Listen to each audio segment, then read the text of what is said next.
وتمشوليت منا غايت كي وحمي عربي وتما بير زايد وغاي ولا تيجي جاي وتقصها بسري سمعة ونانا مامور مركزاي إذا طري حصالوني فاناتي برحماتي وقاجاهم حكمي فراري سري جاي ومشونا غار رجا دسيت وكفي سقنا غيظاري برموميد ودبا بيرزاق وديت مي صدمي نايلو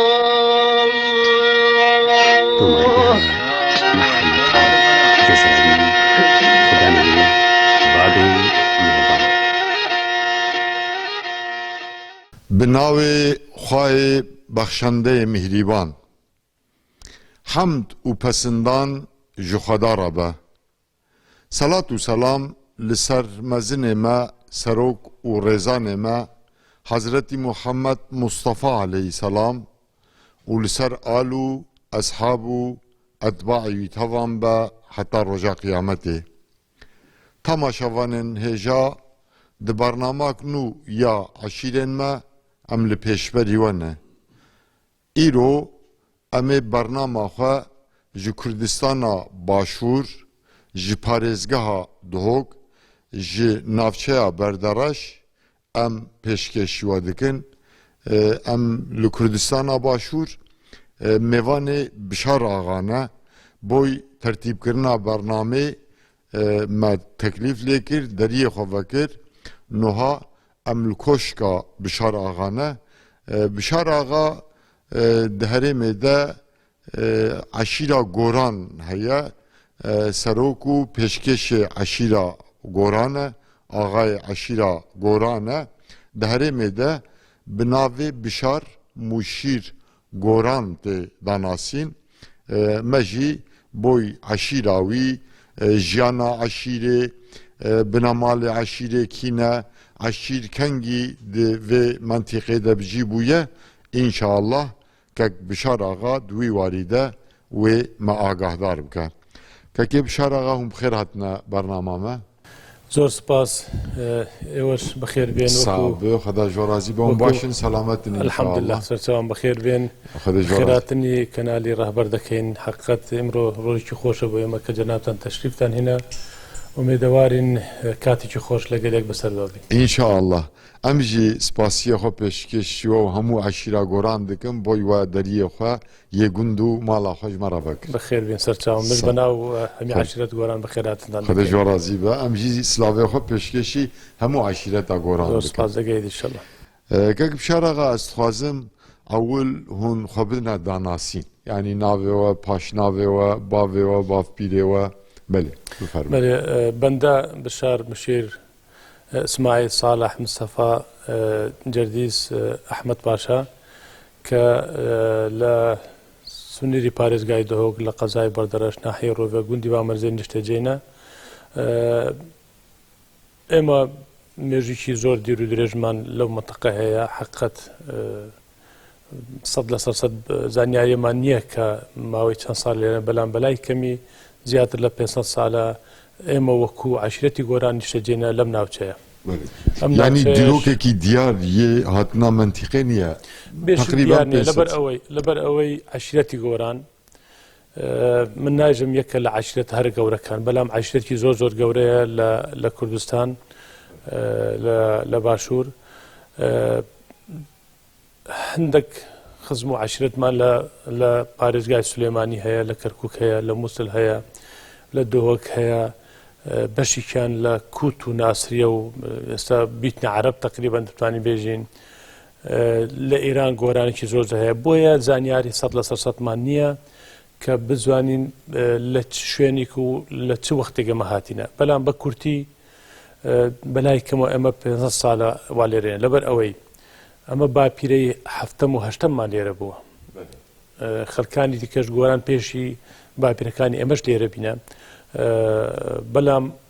لەبەر ئەو گەورەی عەشیرەتی گۆران کە پێک تێت لە زیاتر لە 20 عشیرەتی دیکە وەکو هاوپەیمانیەتێک وەکو فدراسیۆنێک کە لەم منتەقەی هەمووان پێکهاتینە بە ناوی عشیرەتی گۆران لە ئەم منتەقەیەش حەقەت جگە لەوەی دەشتی ناوکوڕی پێ دەڵێن بەڵام بە دەڤەری گۆران تیش پێ دەڵێن بەڵام ئەوە وا ناکرد کە ئێمە بڵێن لە پارێزگای هەولێر گۆران نییە لە کەرکووک نییە لە سولێمانی نییە لە کووت و ناسریە و بەغدا و دیالە نییە لە دهۆک نییە بەڵام سەنتەری گۆرانەتی ڕێژەی هەرە زۆری نیشتەجێی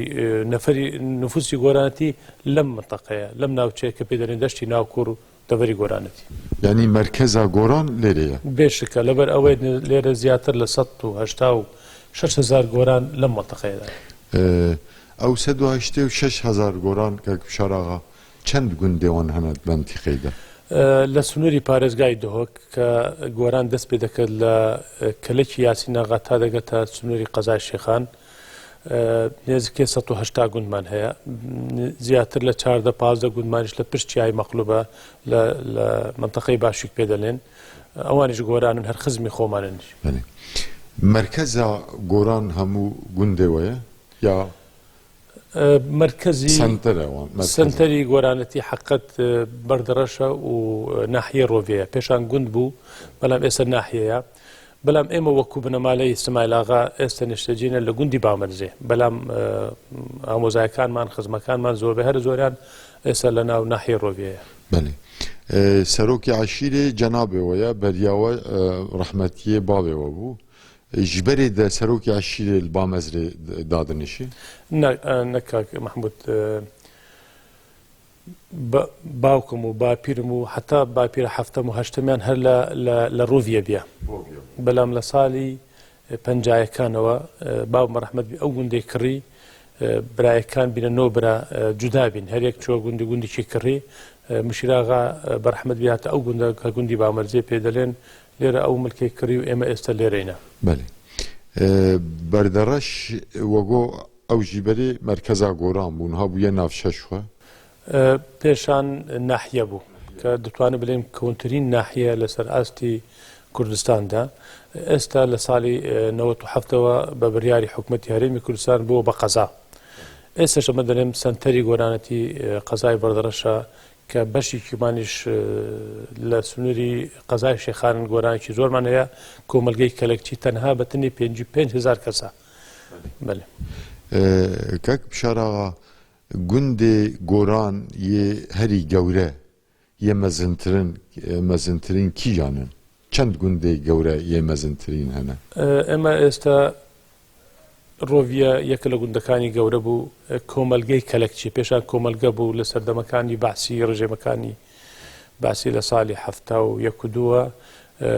نێزیکەی 25 گوندی کۆ کردەوە تەرحیلیان کردوینە لە کۆمەلگەی کەلەکچی نیشتەجێیان کرد ئێستا بیتە ناحیە کە یەکە لە گەورەترین گوندەکانی و ناحیەی گۆرانەتی هەروەکو باسمان کرد زیاتر لە 8,000 مالی تێدایە ڕێژەی نفوسیشی 5,000 کەسە تقریبا گوندی دارەتوی ئەوشی سەبیتە ناحیە ئەوش یەکە لە گوندەکانی هەرە گەورە لە زەنگەنان گوندێکی گەورەیە کەلک یاسین ئاغا گوندی گەورەیە بەنێرانە بشیریە یعنی بەڕاستی گوندی گەورە زۆرمان هەیە کەک بشاراغا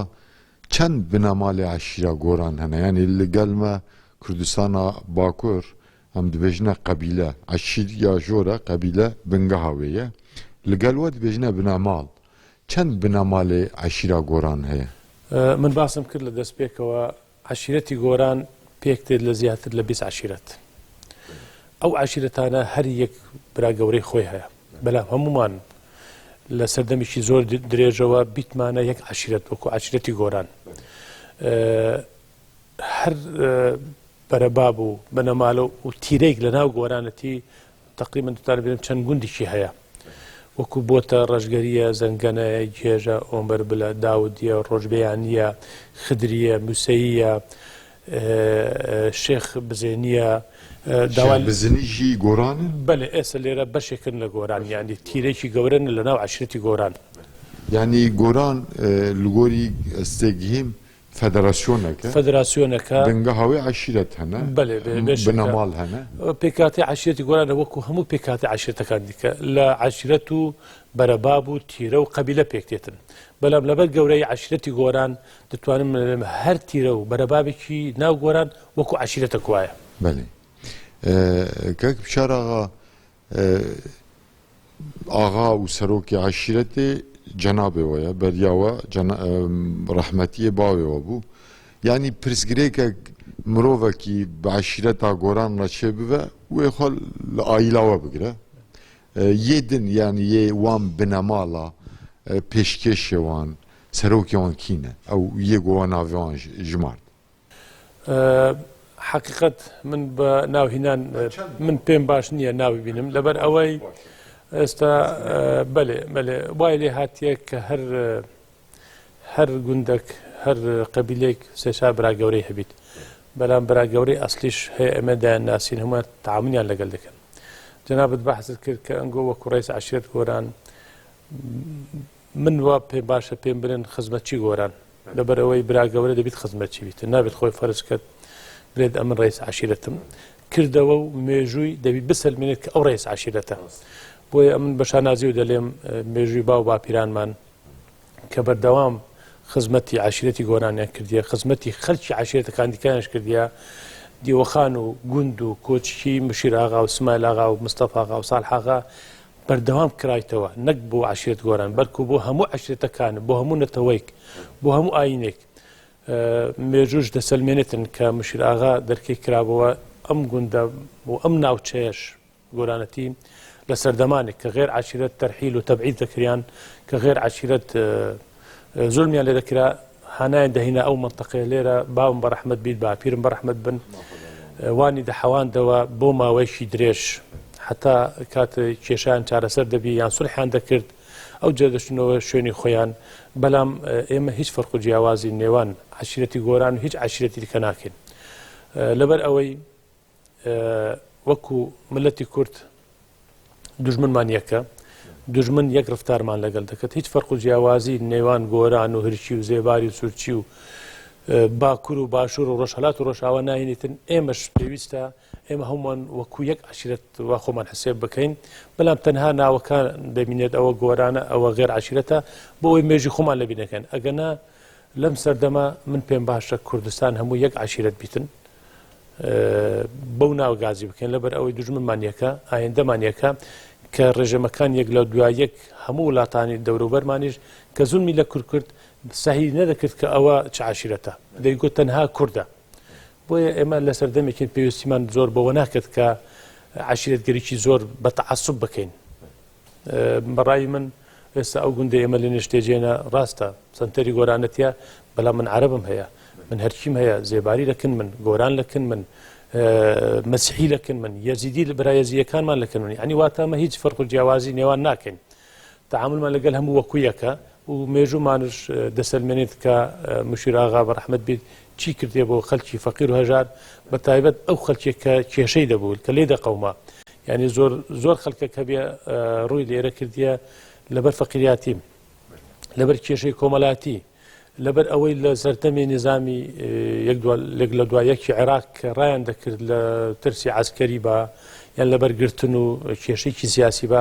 داهاتن ئەو منتەقەیە ئەو گوندە با بە ڕەحمەتی وانی دەحەواندەوە و دیفاعیشی لیان دەکرد تا ئەو کاتێ کێشەکانیان چارەسەر دەبی یان بەشێکیان ماوەی 40 ساڵە لێرەیە کە 40 ساڵ لە شوێنێک بی دەبێ وەکو بەرای ئێمە لێ هاتیە بۆ ئێمە هیچ فەرق و جیاوازی ناوێنی هیچ عەشیرەتێک و هیچ نەتەوەیەکیش ناکەین و هیچ ئاینێکیش ناکەین دەستەوە خۆش بە کەک حەجیش خوا قورئانجی دەبێژە وەجەعەلناکم شعوبا وقەبائیلە لیتعارەفوا بۆی گوان هەفتوو ناس بکن و یادیژی دیسا قورئانا پیرۆز دەبێژە ئینەمە المؤمنونە ئیخوەتون یعنی چه عەشیر بە ناو و قەوم و ڕەنگی و زمانی وی چی بە گۆ مسلمان بە هەموو برایە هەبن مافێ ئینسانیژی ویا پێویستە یادیژی يعني براستي بخوشيا من شو قواس خدمتكاري عشي دمه اشخوا بيغمبر عليه السلام جد دبجا سيد القوم خادمها يعني ذي واردة هم رحمتي بابي ومشور آغا هم جنابه ونوصيفا خو يا خدمت بكتين الحمد لله شكر بو خودي ما او طبيعتها ما لا نيه كمثلا خمان بقوره بزانين خمان بفرسكن لسر خلشك اما سعدكم او كسي رويمان لي بكتن هیچ فرقي نيوان او براي كان مانيه بويا وكو جناب قوتني اما اگر زور بكره باش همان برايش هیچ فرق جوازي مانيه الحمد لله كاك حجي د نوا عشيرة غوران ده برلمان بروكرات يعني ي نونري غورة دو حكومت دا سياست مداري غورة سيدا شيخ ملا عالم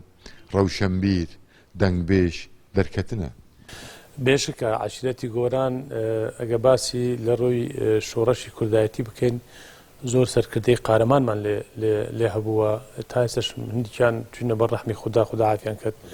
هەندێکیانشی سەر لە ژیان داماون کە جێگەی شانازی نەبوو ئێمە لە ڕووی ئاینەوە ئێمە زانایانی زۆر بەناوبانگمان هەبووە وەکو گۆرانی بێژ و هونەرمەندیش حەقەت ئەوانش لە مێژووە پیرەمێرد و ئەختیاری باشمان هەبوو گۆرانی بێژی واشیان دەگوت ئێستاش مەجموعە گەنجێکی پەیدا بینە ئەوانە جێگەی شانازی ئێمەنە بۆ بواری بەشدار بوون لە حکوومەت و لە پەرلەمان بەلێ لە حکوومەت بەرپرسانی باشمان هەیە لە هێزی پێشمەرگەش سەرکردەی باشمان هەیە پلەی باشیان هەیە هەروەها لە پەرلەمانیش چەندین جار ئەمە بەشدار بینە لە پەرلەمانی کوردستان و لە پەرلەمانی عێراقش ئێستاش نوێنەرمان هەیە لە هەردوو پەرلەمان کیە ئەکەک حەجی ببۆرە ئێستا ناویوی ئێستا حالیان شێروان دووبەردانیمان هەیە لە ئەوە دوو دەورەیە لەسەر یەک ئەندام پەرلەمانە لە عێراقەوە لە خولی ڕابردووی کوردستانیش خولی چوارەم من وەکو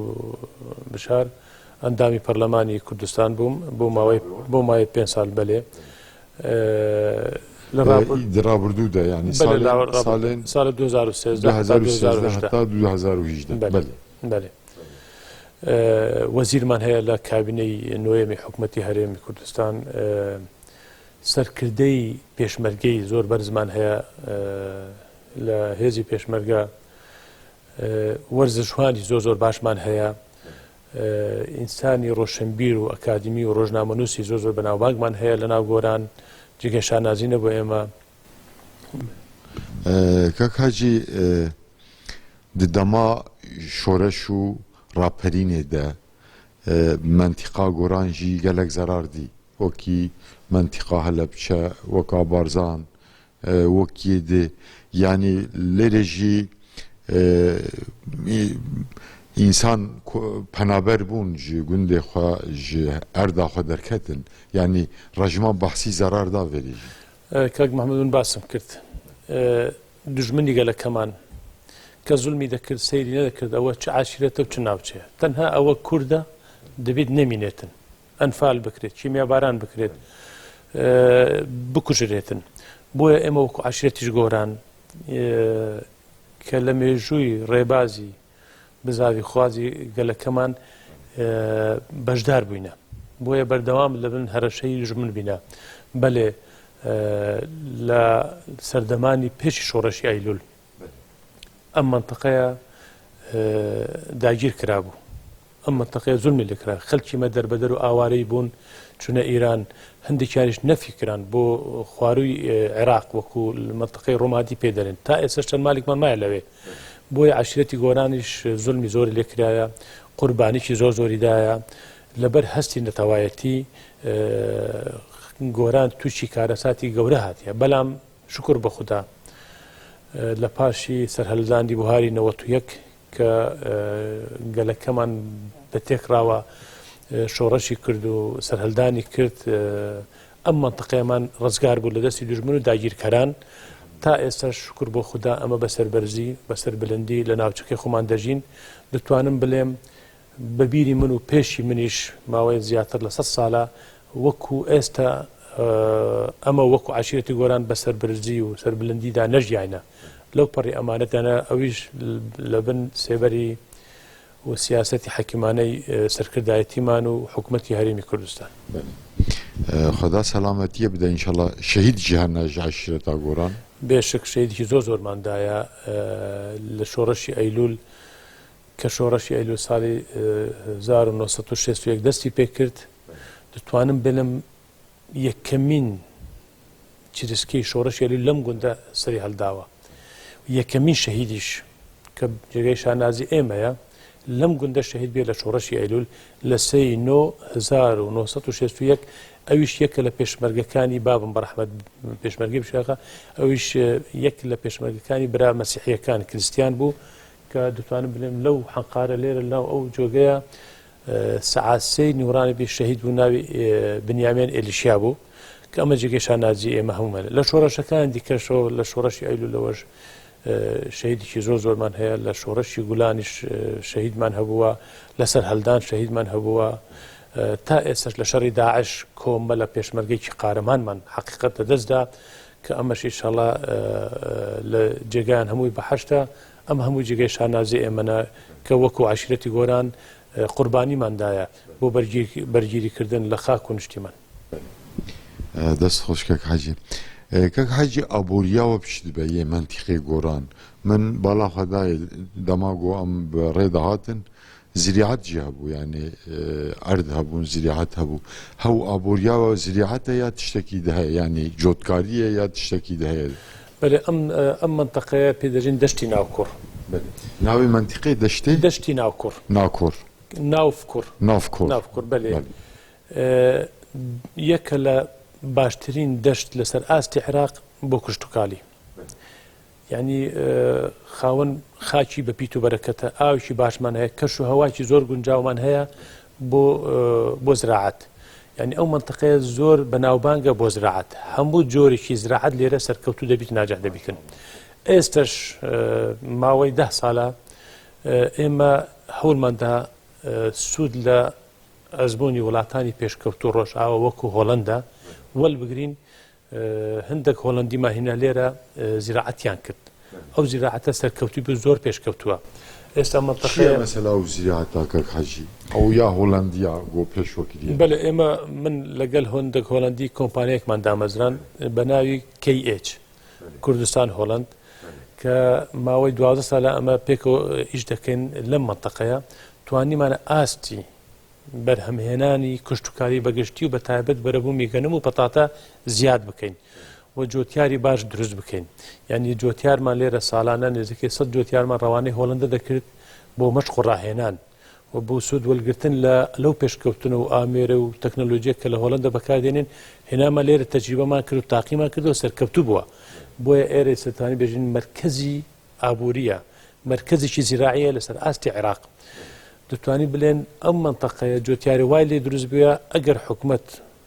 بە شێوەیەکی باشتر ڕفتار لەگەڵیان بکەیت پشتگیریان بکەیت بتوانین ئاسایشی خۆراکی کوردستان هەمووی دابین بکەین بەێ ماشاءله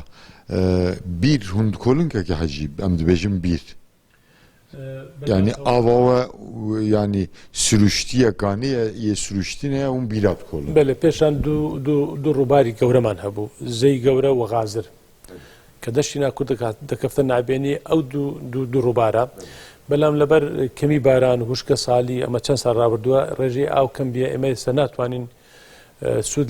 لەو دوو ڕووبارە وەلگرین بەڵام ڕێژەی بیرمان زۆر زۆرە یعنی ئاوی ژێرزەویمان زۆر زۆرە بیری ارتوازیز لەو منتەقەیە نێزەکەی 1600 بیر هەیە ئەمە دەتوانین بڵێن نێزەکەی 16 زەویەکان بەبیر ئاو دەدرێت ماشاءله چەند مەترات ئاو دەردکەوەکە حەجی پێشان 6 مترمان لێت ئاو سەر بەخۆی بەبێ پەم دەهات بەڵام لەبەر کەمی باران و وشکە ساڵی ئەرک و باسمان کرد ئێستا 150 متر لێدن بەڵام ئاویشی زۆر باشی هەیە دیساژی نزمە ینی نەکوورە ئەگە بەلاورد کە لەگەڵ پارێزگەکان دیکە وەکو هەولێرە وەکو مووسلە وەکو خواروی عێراقەوە بەێ ئاومان زۆر باش هێست ینی هەو گەنم و پاتات هونشینیا مەسەلام بێژین مسر پەمبۆ ئەو ژی هونچینن ئەو کشتتوکالی بەرەبوومەکەی سەرکی ئێستا لێرە وەکو استراتیجی لێ هاتیە گەنمە و پەتاتەیە مسر ئەو پەمودن ئەمە لێرە ناچینین وەختێک دەمانچاند بەڵام ئێستا ناچینین لەبەرەوەی چ مرکزێکی وەلگرتنی نییە بەڵام پەتاتە بازاری زۆر خۆشە گەنم حکوومەتی عێراق لەمان وەلدەگریت کە بەداخەوە ماوەی چەند ساڵە پارەی جۆتیاری نەدا ئەوەش تەسیری زۆر لە جۆتیار کردیوە من پێم باشە هەموو وڵاتێک بە تایبەت باشووری خۆمان گرنگی زیاتر بە کوشتتوکار بێت چکو مەترسیی گەورە لەسەر ئاسایشی خۆراکەیە وڵاتان هەموو سەرقالی خۆ ئاماداکردن بۆ ڕوبەروبوونی ئەم برسیاتی و ئەم قەیرانەی خۆراکی کە دروست دەبێتن بەلام لە کوردستان و لە عێراق حقت حتا ئێستا وەکو پێویست خۆمان ئامادە نەکردیە بۆیە داوا لە ڕێگەی کەنالی ئەنگۆشەوە داوا لە هەموو هاوڵاتیان دەکەم بە تایبەت ملەتی کورد و لە هەر پارچەش کە بگەڕێنەوە سەر زیراعەت کە پیشەیی باو باپیرانمان بیە بگەڕێنەوە سەر زیراعەت ئەگەنە کار لە کار بترازێتن بڕواتان هەبیت ئێمە خۆراکمان بەدەستی دوژمنە هەر کاتێ دوژمن بخوازیت بەبێ چەک بەبێ ئەسلحەی کیمیاوی بەبێ شەڕ بەبێ بمەبارەکردن ئێمەی دەکوژیت لە برسە یاواتە ئێمە خواردنمان بەدەستی دوژمنی ئێمەیە بۆیە دەبێت هەوڵ بدەین خواردنی خۆمان بەدەستی خۆمان دروست بکەین و جیهان هەمووی بەرەو کارە ساتێکی گەورەیە یعنی دەتوانم بڵێم لە 2 ساڵ 3 ساڵی داهاتوودا کێشەی برسیاتی لە هەموو جیهان سەر هەڵدەدەتن بۆیە پێویستە ئێمە لە ئێستا خۆمان ئامادە بکەین داوا لە هەموو هاوڵاتانی کورد دەکەم لە هەر پارچە و حکوومەتی هەرێمی کوردستانش کار لە ئێستەوە دەست بکات بۆ خۆی ئامادە بکات و پلانێکی باش دابنێت بۆ بەهێزکردن و پێشخستنی کەرتی کوشتتوکال بۆی بتوانین لە سەرخاکی خۆمان لە وڵاتی خۆمان ئاسایشی خۆراک دابین بکەین. کاک حاجی تەماشاوانێ نێژا ئەم لە کوردستانە باشوور لە پارێزگاها دۆک لە قەزا بەردەڕەشن ئەم میوانەی سەرۆک و پێشکەشی عەشیرا گۆران بشاراغانە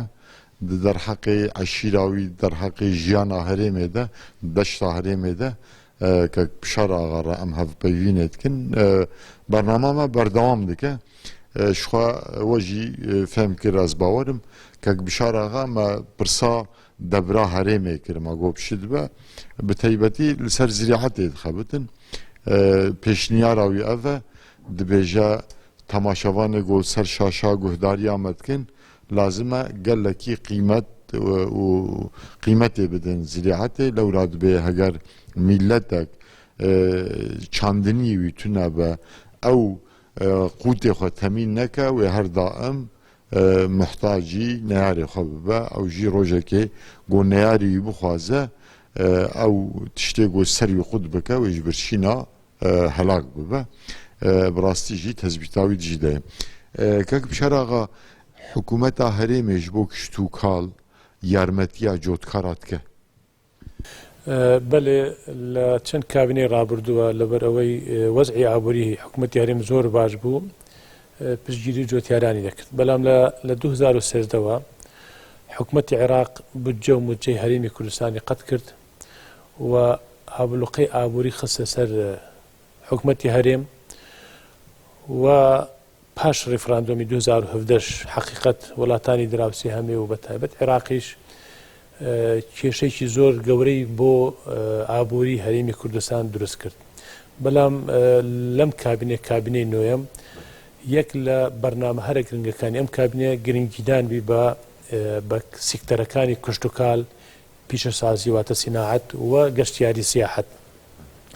کە ماوەی 2 ساڵی ڕابردوو حقیقەت وەکو زیراعەت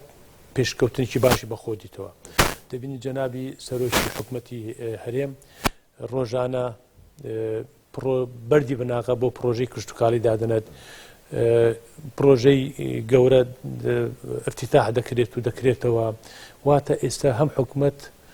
و هەم هاوڵاتی هەستیان بە گرنگی کوشتتوکال کردیە و لە پلانی حکوومەتی هەرێمەش کە ئەم کردە پێش بخات لەبەر ئەوەی جگە لە سوودی ئابووری کە پارێکی زۆر بۆ خەڵکی هەرێم و حکوومەتی هەرێم دەگەڕێتەوە دەرفەتی کاریش بۆ هەزاران ئەوانی بێکارن یعنی سەر دەتوانم بڵێم لە چەند جۆرە بەرەبووم وەکو گەنمە وەکو پەتاتێ وەکو تەماتە زیاتر لە 5,000 هەلی کار بۆ خەڵکی ڕوسیایە ئەمە هەمووی دەبێتە هۆی کار ئاسانی بۆ حکوومەت کە فشارێکی زۆر لەسەر حکوومەتە بۆ دامەزراندن بەتایبەت قوتابیان کە ساڵانە لە زانکۆیەکان تەخەڕوج دەکەن بێکارن بێتەعینن بۆیە لە پلانی حکوومەتە ئەوانە هەمووی بینتە ناو کەرتی کوشتتوکال هەم هەلی کار بۆ خەڵکی دەڕوسێنێتن و هەم ئەو پڕەپارێ ساڵانە ڕەوانەی وڵاتانی دەرەوە دەکەین بۆ کڕینی بەرەبوومی کوشتەکان ناوخۆمان دەبینێتەوە دەتوانین ئەو پارەیە لە سێکتەرەکانی کە خەرج بکەین. کەک بشارە جەنابێ وە سیاسەتمەدارە ژی 5 ساڵ و پارلەمەنی کردیە لە کوردستان پیشەسازیی کێمە مەسەلا فابریکا کێمن یعنی ئەز gelek digerim seranserê Kurdistanê çima yanî wî warî de hikûmeta herêmê yarmetiya pîşesaziyê nake fabrîka çê nake mesela katek berê cenabê we anî ziman yanî boy muhtacî ji derve nebe cîranê xwe nebe çima gava navêje hikûmeta herêmê بەداخەوە لە 20 ساڵی ڕابردوو پێش سەرهەلدان زیاتر لە 2700 کارگەی پیشەسازی خۆراکیشە بوو پیشەسازی بەگشتی سناعەت بەڵام لەبەر ئەوەی بەداخەوە شەڕی ناوخۆ و خستنە حیساری ئابلوقی ئابووری لەسەر هەرێمی کوردستان و لەبەر ئەوەی جوغرافی کوردستان لە شوێنی کە وڵاتانی دراوسێ بەردەوام دژایەتیمان دەکەن هەولیاندا کردی پیشەسازی بتوانن بڵێم هەر نەهێلن کە لە کۆی 2700 کارگا ئێستا نێزەکەی 700 کارگا شۆڵ دەکات بەڵام ئێستا هەروەکو باسمان کرد لە پلانی ئەم کابینەی حکوومەتی هەرێمە کە ئەولەویەت گرنگیدان بدەتە کردی کوشتتوکال و پیشەسازی و گەشتیاری بەتایبەت پیشەسازی کوشتتوکالی یعنی بۆ ئەوەی ئەی خۆراکە هیتمان بە تەسنیع بکەین بتوانین خۆراک خۆمان بە خۆمان دروست بکەین ئێستا وردە وردەوا دەبینین کارگە زۆر دەبێتەوە بەلام پێویستیمان بە پشتگیری زیاترە هەرچەندە هەروەکو باسمان کرد موقعی جوغرافی باشوور حقیقت پێشخستنی ئابووری زۆر زۆر زەحمەتە لێ بەڵام حکوومەت ئێمە بزاف دەکەتن و هەولی جدیدانە بۆ ئەوەی کردی پیشەسازیش پێش بخات ئینشاءالله کەک حاجی پرسێک تایبەت ئەزێ بکەم لەگەل me Kurdistana Bakur yanî serok û pêşkêşê eşîra beg û axayê wan odê gund hebûn hemû gundî yanî êvara dişûn li oda dadinişîn qehwata belat kirin yanî ew adet li deşta goran berdewam e heye yana ئەگە بەڕاستیکە قسە بکەین پێشان هەر گوندێک مختارێک یان ڕەدیسپیان برا گەورەی خۆ بوو دیوەخانی هەبوو خەڵکە گەوندە مەشغول نەبوو بە کەسابەتی دنیا یعنی واتە زۆربەی خەڵکە ژیانی لەسەر گوند بوو لەسەر زەویەکە بوو هەموو هێواران لە مالی مختار برا گەورە یان ئاغا خڕ دەبینەوە قاوەیان دەخوات سوبعەتیان دەکرد سوالفەیان دەکرد کارە باش نەبوو تەلەڤیزۆنیش نەبوو ئەو تەکنۆلۆژیە نەبوو خەڵکێک مەشغول نەبوو دیوان و مەجلیسی ئەو کاتە زۆر زۆر خۆشتر بوو لە ئێستا ئەو گۆڕانکاریە لەسەر فکر و بیرکردنەوە و کەلتور حقیقت پاش بەلاوبنەوەی ئەم تەکنۆلۆژیایە پاش ئەوەی خەڵکێک هاتوچی وڵاتانی ڕۆژاوای کرد هەندێک گۆڕانکاری کەفتەکە سەر کەلتورمان بەڵام هەندێک لە گوندەکان تا ئێستا لەسەر عادەت و تەقالیدی باو باپیرانی مایە بەتایبەت ئێمە وەکو لە گوندی بامەرزێ ئەمە دەوەخانمان کراوەیە بە ڕۆژ بیت بە شەو بیت خەڵکی قەسمان دەکەن تێن لێر ئەوی ئیشی هەبیتن یان هەر بۆ سەردان تێت و بۆ سلااو یان ئەگە کێشەیەک لە مەنتەقە بیت بۆ ڕاوێژ پێکردن جوابی مختار و دەسپی و برا گەورەکان دەنێنێت بۆ ئەوەی بڕیارێک بدەین لەسەر هەر کێشێکی کە ڕوبەڕووی عەشیرەت بەگشتی بکەوە یان هەندێکجار کێشەی کۆمەڵاتی نێوان دوو بەرە باب هەیە دوو عایلە هەیە دەتوانین گازی خەڵکەک بکەین بێن لێرە کێشەی سولحی بەردەوامە کێشەی سولحی الحەمدوللا توانیمانە حتا ڕادێکی زۆر یارمەتی دادگاش بکەین یارمەتی حیزب و حکوومەتیش بدەین بۆ ئەوەی هەندێک کێشە بەڕێگەی کۆمەڵاتیەوە لێرە چارەسەرمان کردیە و خەڵکیش دەزانێتن و مێژوو شایەدە کە ئێمە کە دەچین ناوچی کێشێک هیچ فەرق و جیاوازی ناکەن نێوانی ئەو تەرەفە بۆ تەرەفە ئەوی بتوانین بە عەدالەت بڕیارێک دێن و قسەی دەکەین و لەوەش باشتر و کە شانازیش پێ دەکەین من ڕێزم هەیە احتیمالە هەندێک هەبن بە مقابل بە پارە کێشەی خەڵک چارەسەر بکەن بەڵام ئەمە خوددا دەزانیتن ڕۆژێک لەو ڕۆژان مەسلحەتی شخصی خۆمان نەبیە پارەمان لە کەس وەل نەکردێ بۆ چارەسەرکردنی کێشەکان بەرکوگەلی جا لە گیرفانی خۆمانیش پارەمان سەرف کردیە بۆ ئەوەی هەردوو تەرەف بگەنە یەک چونکە خێرێکی گەورەیە گە تو بتوانانی دوو کەس سۆلح بکەی حەدیسێک دەڵێت نازانم لە عیباتەتی چەند ساڵ باشترە ئەلحەمدوللا خەڵکیش زۆر سوپاسیان دەکەم ڕێزمان لێ دەگرن بە قسەمان دەکەن هەندێک جاریش دەتوانانی هەندێک کێشە زۆر زۆر زەحمەتە بە ئێمە چارەسەر نابێت کێشەی کۆمەڵاتیش هەندێک کێشە هەیە بە ڕێگەی عەشیرەتی حەل نابێت دەبێت بدەینە دادگا هەندێک کێشەش هەیە بە دادگا حەل نابێت دەتوانین بە ڕێگەی کۆمەڵاتی ئێمە چارەسەر دەکەن بەڵام تەنسیق و هەماهەنگێک باش نێوان ئێمە و دادگا و دەسەڵات هەیە واتە یەک تەئسیر لە یەک نەکەت هەمومانیش بتوانین کێشە کەم بکەینەوە بەڕاستیش کاک مەحموود لە وڵاتدا لە ناو خاک و نیشتیمانماندا لە هەرێمی کوردستاندا چەند کێشە کەمتر بیت سوودی بۆ خەڵک و بۆ حکومەتی زیاترە لەبەر ئەوەی حکومەت و حیزب و پێشمەرگە لە باتی ئەوەی بە کێشەی ناخۆیی مەشغوڵ بیت با خەریکی دوژمنەکان بیت نێرانەکان کە بەردەوام لە پلان دانان بۆ ئەوەی زولممان لێ بکەن بۆیە ئەمە هەمومان دەبیت ڕۆڵمان هەبیت خەمی حکومەت کەم بکەینەوە کێشەی حکومەت کەمکەوە بۆ ئەوەی حکومەتی مە مەشغوڵی دەرەوە بیت نە مەشغوڵی کێشەی ناخۆیی بیت زۆر باشە کەک حەجی دەست خۆش کەک حەجی ئەڤ جلێن و ینی گەنجان ئەڤ عادەت و کەڤنە شۆپیە کوردایە هەرێمێ یێ بتایبەت di navan de berdewam dike mesela cilûbergê we yê Kurdî ye hem İslamî ye jî xweş e jî ev gencan xwe dikin ya jî ew adetê di berdewam dikin والله کاک محمود باسمان کرد یعنی حقیقت ئەمە لە قەرنی 21 لە ساڵی 2021 گۆڕانکاریەک زۆر بە بیرکردنەوەی گەنجەکانمان هاتیە ئەمە هەر زۆر جار باز دەکەم ئەو تەکنەلۆژیە حقیقت زۆر تشتی گۆڕی وەکو زمانی تقریبا توانین گۆڕیە وەکو جلک و بەرگی گۆڕیە عادەت و تەقالید ڕێزگرتن یعنی زۆر زۆر گۆڕایە بەڵام دەبیتن ئێمە وەکو هەموو نەتەوەیەک دیکە ئەو تشتێک کە شانازی پێ دەکەن کە وەکو جلک و بەرگە وەکو مێژووی گەلەکەمانە دەبیت ئەوە لە بیر نەکەین پێویستە گەنجەکانمان منداڵەکانمان هەمووی وایان لێ بکەن ئەوە لە بیر نەکەن ئێستا من ڕێزم بۆ برا عەرەبەکان هەیە لە هەموو دام و دەستگای حکومەتیش لە گەلک وڵاتان بە تایبەت لە خەلیجەوە وڵاتانی کەندا و بە دزاشە و ئەگال دەوام دەکەن کەچی لێرە هەمووان ئەمە حقیقت کە جلکی کوردی دەکەنە بەر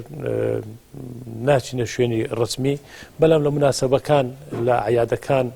بە تایبەت مناسەبەکانی نەتەوەی وەکو نەورۆزە وەکو سەرهەڵدانە کە ساڵان یادی دەکرێتەوە ئەو گەنجە بە جلکی کوردی دەچنە ناخەڵکەک و بە تایبەت لە وەرزی بوهار کە سەیران دەکەن هەم کچەکانمان هەم کوڕەکانمان جلک و بەرگی کوردی جوان لەبەر دەکەن کە بە قەناعەتی منیش جوانترین جلک لە جیهاندا هەمووی جلک و بەرگی کوردیە زۆر جوانن وەڵا ئەمنژی پێخۆش میخنی هەڵخەتکن جار جار بەێ گەنجەکانمان حقیقت لە مناسەبەکان ینی ئەو جلکانە لەبەر دەکەن دەجۆرازی بە کەک حەجی شخوا دەستپێکێ دەژی وەگۆ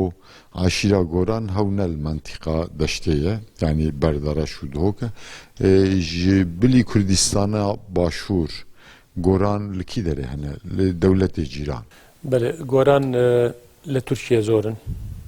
لە منتقەی کەرمەشان ئیران گۆران زۆر لەسەر سنووری پارێزگای سولێمانی لای حەلەبچە لای ئیرانەوە گۆرانکی زۆر هەیە لە ڕۆژ ئاوا لە سووریا لە سەرێکانی گۆران زۆر دەنەکە ئێستا زۆربیان ئاوارەنە لێرە لە کەمپی دارە شەکرانن و لە کەمپەکان دیکەنە لە بەردەڕەشن ئەوانش گۆرانن دەتوانین بڵێن لە ئوردونیش گۆرانمان هەیە هەندێک لە یەمەنیش گۆران هەنا واتە گۆران بەلاگنێ لەگەڵی شێ بەڵام ڕێژیان زۆر زۆر کەمترە ئەو ڕێژەی هەرە زۆر گۆران لە باشوورە بە تایبەت لە پارێزگای دۆکە ئەم منتقەی کە منتقەی قەزای بەردەڕەش پێدەرێن و قەزای شێخانیش کەک حەجیە قەزای بەردەڕەش و شێخان هەگەر مرۆڤ نفوسەکوان تەخمین بکە تەقریبەن چ خواسن من باسم کرد کە دەلێن دەشتی ناوکوڕ یان دەڤەری گۆرانەتی لە کەلەکی یاسیناغا حتا سنووری قەزای شێخان نێزەکەی 186,000 گۆران لە هەولێرێکی گۆرانکی زۆر زۆر هەیە لە کفرێ و کەلار و سولێمانی گۆرانێکی زۆر زۆر هەیە لە جەلەولاح گۆران هەیە لە مووسڵ گۆرانێکی زۆرمان هەیە بەڵام لەم مەنتەقەیە کە سەنتەری گۆران تێ دەتوانین بژین نێزەکەی 180,000 گۆرانمان کەک حەجی عەلاقەیەوە ویە تورکی و سووری و ئیران و ئوردن هەنە عەلاقەیەوە چوون هاتن زیارەت لەگەڵ کوردانی تورکیە بەلێ هەیدمان عێلاقەتمان هەیە لە مەنتەقەی گەڤەر دۆست و خزمی باشمان هەیە مالی عەلی خان احتیمالە بەناوبانگن لەو مەنتەقەیە لە سووریا سەرێکانی هەنە لە ئێران هەنە هەندێک خزممان هەیە لە ئۆرمیەنە بەێ و کاک مەحموود تشکمان با لەبیر نەکەین ئێمە لەو مەنتەقەیە چەند عەشیرەتی کە لە سنووری ئێمەنە منێ پرس بکراشوە کیان عەشیرەت سینۆڕەوە پرسامی یەکەم یەکێژی ئەو لە سنووری قەزای بەردەڕەش و ئاکرێ ئەمە عەشیرەتە هەر گەورەکان عەشیرەتی هەرچینە زێبارینە سوورچینە بەشێکی ئاکرەیینە لە سنووری قەزای شێخان عەشیرەتی مزوری هەیە عەشیرەتی شەرەفان هەیە زێدک هەیە برا یەزیدیەکان هەنە لە دەتوانین ببینین باکووری عەشیرەتی گۆران مەجموعە عەشایرێکی عەرەب هەنە حەدیدینە ڕاشدن ئەوانە نەحەقە لە سنووری عەشیرەتی منە شەرابی هەنە ئەم مەنتەقەی گۆدمەت و هەروەکو دەزانین لەسەر سنووری عەشیرەتەکانی کە بەڵام خۆشبەختانە ماوەی چەند ساڵێکە کە پێشان هەندێک کێشەی کۆمەڵاتی هەبوو نێوان عەشیرەتی گۆران و هەندێک عەشیرەتی دیکە یان عەشیرەتەکان دیکە لەگەڵ دیکە شکر بۆ خوددا ئێستا پەیوەندیی زۆر باش نێوان ڕئیس عەشیرەتەکان هەیە نێوان موختارەکان هەیە نێوان گەنجەکانمان هەیە حکومێ لە زانکۆ برادەری یەکن لە هێزی پێشمەرگە برادەری یەکن لە وەزیفە برادەری یەکن لە بزنس لە تیجارەت هەمووی پێکەوە ئیش دەکەن ئەمە هەموو هۆکار بینە کە کێشەی عەشیرەتی زۆر کەم ببتەوە یعنی پێشان کێشە دروست دەبین نابێنێ دوو عەشیرەت بەبێ پرسیار و بەبێ سیم و جیم هەر ئەوە ئەوی دەکوشت ئەوی دیکە ئەوی دەکوشتەوە حەقەت ئێستا ئەوە الحەمدوللا زۆر کەم بیە کێشان نابێنێ دوو کەس یەک لەو عەشیرەتە بە دیالۆگ بە تەلەفۆنێک دەتوانین چارەسەر بکەین ئەگە چارەسەر نەبوو وە ناکەین ئەو کێشەیە گەورە ببتە کێشەی عەشیرەتی دوو عەشیرەت دوو خەسە ئەگە پێمان چارەسەر کرا ئەگەنە فەرمەوە دادگایە و ئینجازی حاڵی خۆتان بن یعنی واتە محاولەمان کردیە بەهۆی بەپێ ئەو پەیوەندی نێوان برا گەورەکان ڕئیس عەشیرەتەکان کە کێشە قەت گەورە نەکرێتن و نابێتن بە چ شێوەیەک ئێمە دیفاع لە زاڵم بکەین یعنی کوڕێکی گۆران بچی زوڵمی لە کوڕی عەشیرەتی دیکە بکات ئەمە نابێت دیفاعی لێ بکەم بەرکو دەبیت نەسیحەتی بکەم محاولەکەم چاکی کەم ئەمما بڵێم وەڵڵاهی کە تو لەبەر ئەوەی عەشیرەتی منی بچی زەڵام بکوژی بەبێ حەق دیفاع دەکەم ئەوە نابێت مستحیل ئەمە ڕێگە بەوە نادێن الحەمدوللا کێشەکانی سەر زۆر کەم بیتەوە توانیمانە شکر بۆ خوددا بە دیالۆگ بە قسەی خۆش بە هێوی و ڕجا نەبە زوڵم و تەعدا و بە خورتی قەنەعەت بە خەڵکی تێ بکەن کە ئەو کێشانە گەورە نەبیت و خەسارەمانیش کەم ببتەوە زۆر باشە خدا جۆرازی بە کەک حەجی گوندێ بامەزرێ چەند ماڵن گوندی بامەرزێ حقیقت مێژووکی دووری درێژی هەیە دەتوانین بڵێن هەندێک جا دەبتە 200 مال 300 مال هەندێک جا دەبتە 5 مال بەپێ خەڵکی کە کێشەیان دەبیتن لە سەردەمی ڕێژەمەکانی پێشوو یەک لە دوایەک خەڵکی زۆر ڕووی لێرە دەکرد هەموو نەتەوەیک هەموو عەشیرەتێک ڕووی لێرە دەکرد کە کێشیان دەبوو لەبەر حکومەت هەل دەهاتن کێشەی کۆمەڵاتیان هەبوو لە برسیاتی دەهاتن لێرە من دەجا دەبینی گوندە 400 مال بوو بەڵام ئێستا ئەو کێشانە زۆر کەم بیتەوە نێزەکەی حالیان ئێستا 6 مالین هەموو گۆران نینە ناوەڵڵا ئەمە عەرەبمان هەیە هەرچیم لەکن هەیە زێباریم لەکن هەیە سۆران هەندە برا عەشیرەتەکان لە مەنتەقەی سۆرانە لە بادینان لێرەنە فەقیرن کێشەیان هەیە لێرەی سەرنیشتەجێنە وەکو برامانن یان هیچ فەرق و جیاوازی نێوەمانە گۆرانمانیش هەیە کەک حەجی دیسا پرسە خصوصی دەرحەقی جەنابێەوە تەمەنەوە چەندە کەک حەجی بەێ من ئەو ساڵەکە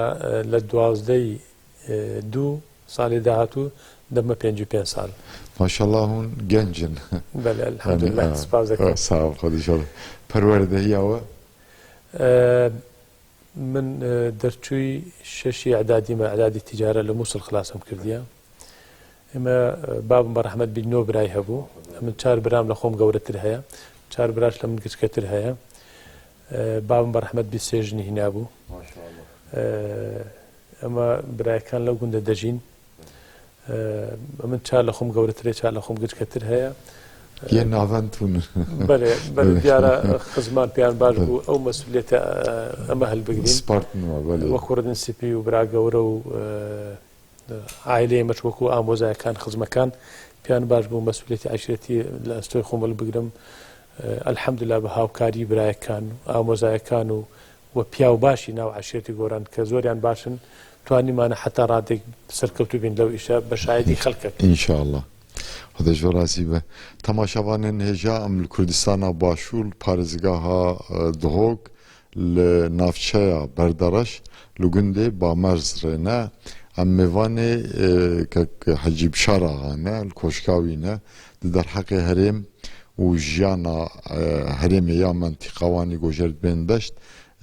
ئەم پێرە هەفپەیڤینێ دکەم ڕاستی هەم دەرحەقی عەشیرەخوا هم دیه هرمه ده ما آگاهدار کرد هدیه امتحان داویا برنامه خو بریا گوان برنامه خو داوی بکن اما دیسا بزیورن سر بشار آقا پیشنیاری وی پاشی چیه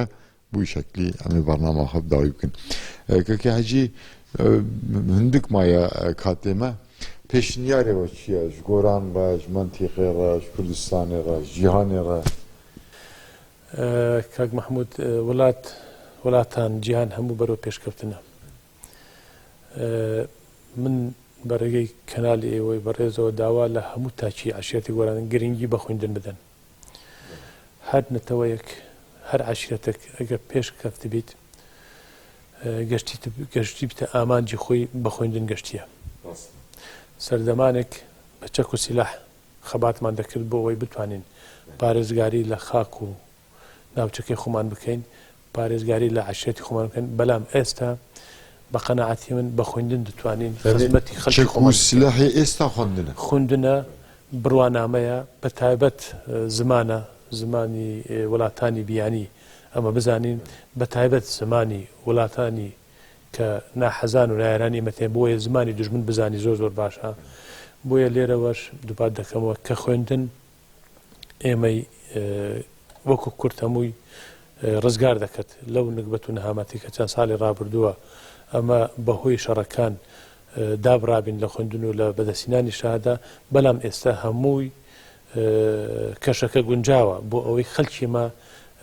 بخوێنیت و گرنگی بە خوێندن بدەت و بڕوانامەی بەرز بەدەست بێنیتن ئێمەش وەکو عەشیرەتی گۆران هیچ کەمتر نینە لە هەموو نەتەوەیەک و عەشیرەتەکان دیکە یعنی ئەوی بیتە پرۆفیسۆر ئەو چیتە بان مانگ حقیقت هەویش بەشەرە وەکو من و تو وەکو هەموو خەڵکی بۆیە خەڵکێک بە هەست بەوە نەکەتن کە مستەحیلە بۆ ئێمە هیچ تشتێک لەو سەردەمە مستەحیل نییە هەموو وەسائیلی بەدەستهێنانی زانیاریش زۆر زۆر ئاسان بوێستە بەڵام بەداخەوە گەنجی ئێمە زۆر گرنگی بە خوێندن نادەن بۆیە لێرە دووبات دەکەمەوە داوایان لێ دەکەم کە خوێندن ئێمەی قورتار دەکات لە هەموو نکبەت و نەهامەتەکان ئێمەی دەگەین تا ئەو ئامانجێک کە هەموو تاچێک کە ئاواتی پێدەخوازیت خدا جوازی بکە حەجی دەستەوە سابە دەست خۆش براستیجی ئاگاهینی خۆش بوون بۆی هەم عەشیرە گۆران هەم هەرێمێ وەدا تەماشەوانێمە هەگەر دەستورەوە هەبە دەمامە کاتێمە قەدیایەمە بەرنامە داوی بکەن سلااو و ڕێزکە اونکارن عەشیرە گۆران ڕەدیسا بڕێکن ئەزێ داوی بکەن دووبارە بەخێراتنتان دەکەم هاتنتان جگەی دڵخۆشی وە بەڕێگەی ئێوەش ڕێز و احتراممان بیلمقابلە بۆ هەموو تاشی عەشیرەتی هەر چار پارچەی کوردستان هەیە بە تایبەت براکانمان لە تورکیا کوردەکان لە تورکیا کە ڕێز و حرمەتان بۆ تاک بە تاکیان هەیە ئومێدەوارم پەیوەندی نێوان هەر چار پارچە بەهێزتر بیتن و بە قەناعەتی مەش هیچ جیاوازی نابێنی کوردانی هەر چار پارچە نیە وەختێک دوژمنێک ناحەزێک بە پلانی وڵاتانی زلهێز ئێمە وەکو کوردیان کردە چار پارچە بەڵام لە ناودلەوە لە هەست و نەتەوێتیوە ئێمە هەموو برایەکین هیچ فەرق و جیاوازیمان نییە و زۆر بەخێر بین ساڵ ئومێدەوارم خەدیجە. کاتێکی خۆشتان خەدیجە. بەسەر بردبی زۆر زۆر سپاس کەک حەجی خدا شو رازی بە تەماشاوانên هێژا و پێشنیارەیەکێک حەجی گفتار کرد پێشنیاریانی ژێڕێت بێژن ئامین راستی پێشنیارنی خۆش بوون لە کوردستانە باشوور لە پارێزگاها دۆک لە قەزا بەندەڕەش گوندێ بارەمزێ